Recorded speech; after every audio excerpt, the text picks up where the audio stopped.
उसका विनाश हो जाएगा।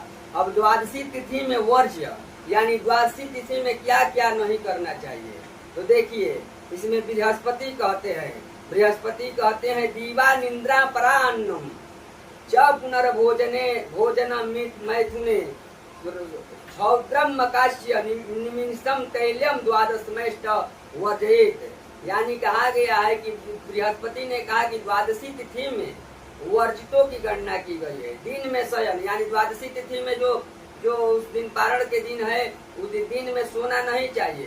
द्वादशी तिथि को दिन में जो लोग व्रत किए हैं चाहे नहीं भी किए हैं तो दिन में उनको शयन नहीं करना चाहिए। परान यानी दूसरे का अन्न, दूसरे घर का अन्न। जैसे आप ही द्वादशी तिथि में व्रत किए हैं, किसी घर गए थोड़ा चाय पी लीजिए, तो ये सब नहीं करना। चाय वगैरह सब दूसरे का अन्न भक्षण नहीं करना है।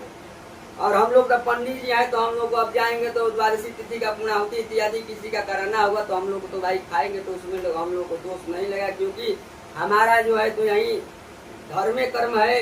तो अब हम उतना सोचेंगे तो नहीं चलेगा। अब देखिए इस वचन का यहाँ उपयोग नहीं हो सकता है।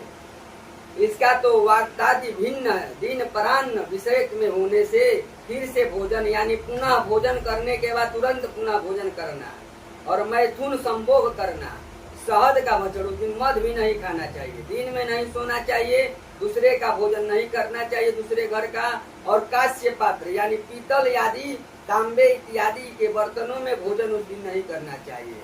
मांस भक्षण वर्जित है, उस दिन मांस का भक्षण नहीं करना चाहिए। तैल उपयोग यानी तेल का जो है वह उपयोग नहीं उस दिन करना चाहिए, उस दिन वर्जित है।